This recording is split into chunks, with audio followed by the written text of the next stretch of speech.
Hello there, you awakening wonders. Wherever you're watching us, remember, on Rumble and Rumble Premium is where we make our home, where we make our money, and where we make sure that free speech reaches you. And as the world continues to move at a place that makes it barely recognisable, it's important that we remain connected. In the UK, for example, they're normalising an extraordinary idea: the abolition of trial by jury. Let's have a look at how the legacy media handles this. Remember, the agenda is always this: centralized control, legitimize control, normalize control, and ask people to say thank you while you're doing it. The country's courts are so busy, the justice system is about to collapse. They're so busy, can we get rid of juries and have robots? How about not arresting people for posting stuff on Facebook? Maybe. How about devolving power and having localised and regional courts? How about minding your own business? How about resigning? How about taking to task and indeed to trial a corrupt media that lied to an entire population during the pandemic? How about a massive revision of our entire parliamentary system? No. The problem is trial by jury. What we have to do is cleanse every single corner of our nation of the influence of ordinary people. That's the warning from one of Britain's top judges. The government's thrown money at the problem, but it's still getting worse. The answer is put Tommy Robinson and Andrew Tate in prison immediately. We've asked the top judge. We've thrown money at the problem. Where did that money go? To the top judge? I'm not suggesting. There are more than 75,000 cases waiting to go to trial, the most there's ever been. Sir Brian Levison has been asked to sort it out. You've got to go through the whole system and try to improve it, not only so that we no longer have an increasing backlog, but that we can eat into the backlog and reduce it to a level that is acceptable so that trials can take place within a reasonable period of time. We've got to get rid of the backlog. It's an idea that's been normalised by mainstream journalists for a while. Here's a couple of journalists from The Guardian. Don't need trial by jury. They mooted the idea in Scotland during the pandemic. Here, look at that. And also in the UK, legacy media journalists have been putting this idea into the minds of the public for a while. Why is that? Let me know in the comments and chat why you think it would be good to pilot schemes where ordinary members of the public are evacuated from the process of justice. Remember, in the UK at the moment, free speech is becoming increasingly anathema. Also remember that protest laws are being introduced that make protesting near impossible, and that facial recognition technology is being implemented to the tune of hundreds of thousands of cases every single month, with people getting prosecuted. And not to say that doesn't mean that some legit criminals end up incarcerated, and that's surely a good thing. But primarily what it does is concentrates power in the hands of a few institutions and maybe even a few people. He suggested fewer trials with a jury to save time. What would save time is fewer trials with jury. What would save even more time if we just put everyone in the UK in prison right now, took all of their money and killed the absolute worst ones. Potentially lower prison sentences if the defendant pleads guilty at the first opportunity. The government has said it will now go through the recommendations and bring in new laws in the autumn. But there are already concerns about a reduction in the use of juries, which have been part of the justice system since the Middle Ages. Now, when people talk about medieval times and the Middle Ages, it'll be with misty-eyed nostalgia. You know, in Pulp Fiction, when he says, I'm going to get medieval on your ass. You hear me talking, hillbilly boy? I'm going to get medieval on your ass. No, it doesn't mean butchery with dangerous weapons. It would mean a trial by jury. Paula Harriott runs a charity that supports those with criminal records. I do worry about that. That is one of the concerns that I have about the review, that defendants won't have the opportunity for a trial in front of their peers, and that will be in the hands of people who maybe don't have the same level of proximity to the issues as members of the public do. Modern trials are taking longer, and delays caused by COVID haven't helped. The government asked for plans for bold reform and now need to decide which of Sir Brian's plans should pass through Parliament and enter the courts. I respect juries and I admire the conscientious way in which they go about their business. But it can't be right that all cases, however large or small, necessarily get that treatment.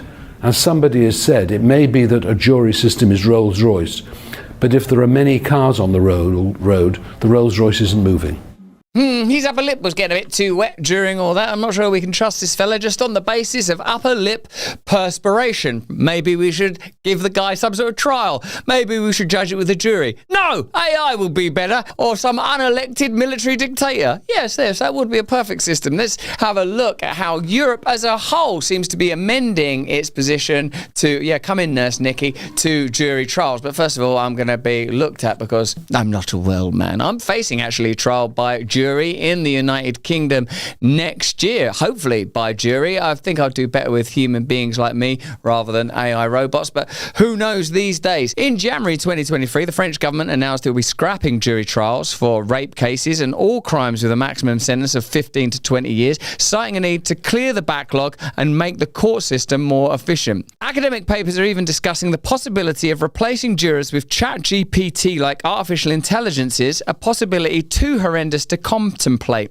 Abolishing jury trials is like censorship, surveillance, or digital ID. It's a lid that fits every pot. The report also suggests offering up to 40% reductions in sentencing for early guilty pleas. Although this is ultimately a matter for the government or the Sentencing Council, I would recommend an increase to the maximum reduction for entering a guilty plea to 40% if made at the first available opportunity. Combine this with the knowledge you'll be tried by a judge or tribunal rather than a jury, and that's a system directly incentivizing pleading guilty, a recipe for a huge increase in convictions. That's really odd, isn't it? Because the aim will always be truth, justice, and transparency, not a particular outcome like an increase in convictions or the ability to imprison people. But if you can criminalize anyone, you can control everyone. If an assumption like the right to free speech can be queried, if suddenly everyone is under continual surveillance, and then you even eliminate human intervention via jury from the justice system, you're approaching something like total and totalitarian control. Let me know what you think about that in the comments. The narrative push for reform of the old justice system is old, and the propaganda drive justifying it is even older. Articles and reports complaining about the price, unfairness, and length of jury trials go back 25 years or more. We've literally had years of propaganda bemoaning the low conviction rate for rape and sexual assault. We've had years of propaganda saying that alleged victims of rape and sexual assault need to be protected, including suggestions of testifying in secret, not being subject to cross-examination, and removing jury trials. The intention was to clearly tee up this report, or one like it, which claims we should scrap jury trials and incentivize guilty pleas, specifically mentioning sexual assault. This is an example of trying to establish what I would call the propaganda of illusory success. You create a fake issue from thin air and then claim your reforms have fixed it, generating praise for the scheme in the captive media that camouflages both the actual aims and real harms of the plan. It works especially well when tied to identity, politics, or other emotive issues. More broadly, the list of offences for which the report suggests scrapping juries is quite obviously cynically chosen to control the conversation. Sexual assault, drunk driving, animal cruelty, child pornography, and incest. Often when those types of emotive issues are promoted to the forefront of the argument, it is a way of controlling outcomes. Do you remember during the pandemic, for example, that in the end, the way of leveraging a lot of people into getting vaccines was, you have to do this for your neighbourhood, for your grandmother. It wasn't based on scientific evidence. It was based actually on sociological control and an understanding that most people are pretty well-intentioned, and if you think you can do something to prevent someone else from getting sick or harming someone else, that in most cases people will do it. It seems like this tendency has been exploited in order to get rid of one of the cornerstones of our whole civilization, actually. It's not mentioned in the Leveson report, but a good percentage of the alleged backlog in court cases is due to a huge increase in malicious communications offences. Over 12,000 people per year are arrested for social media posts, etc.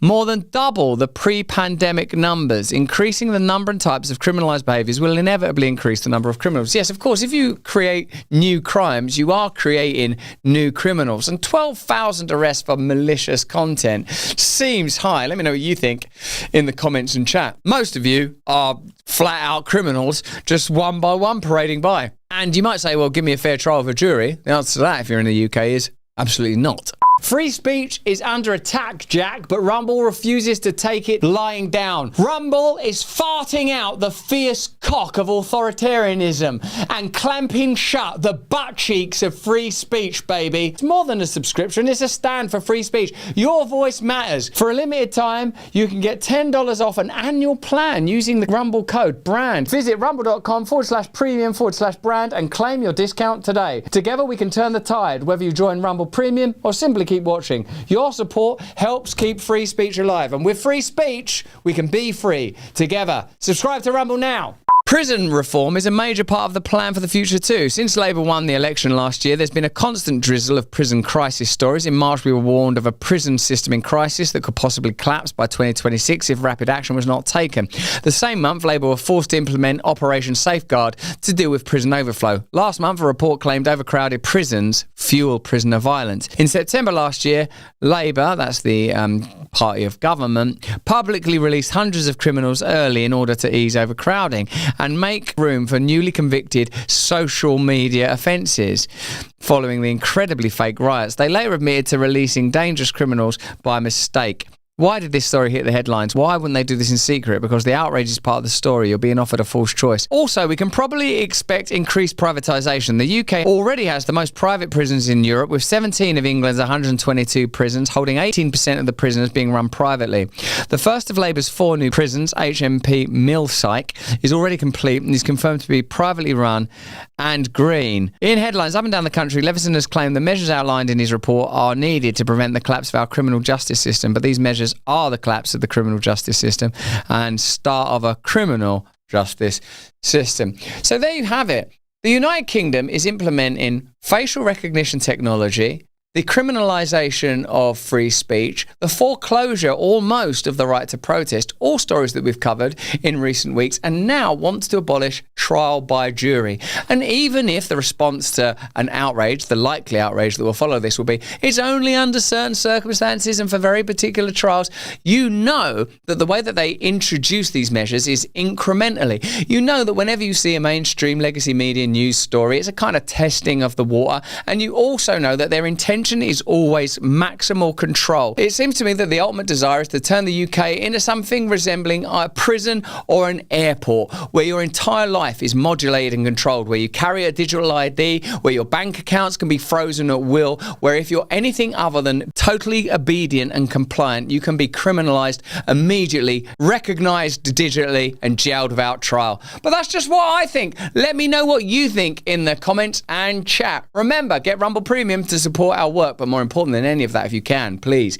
stay free. Thanks for watching the video. Have a look at this one over here, or join us Monday, Tuesday, Wednesday, Thursday on Rumble.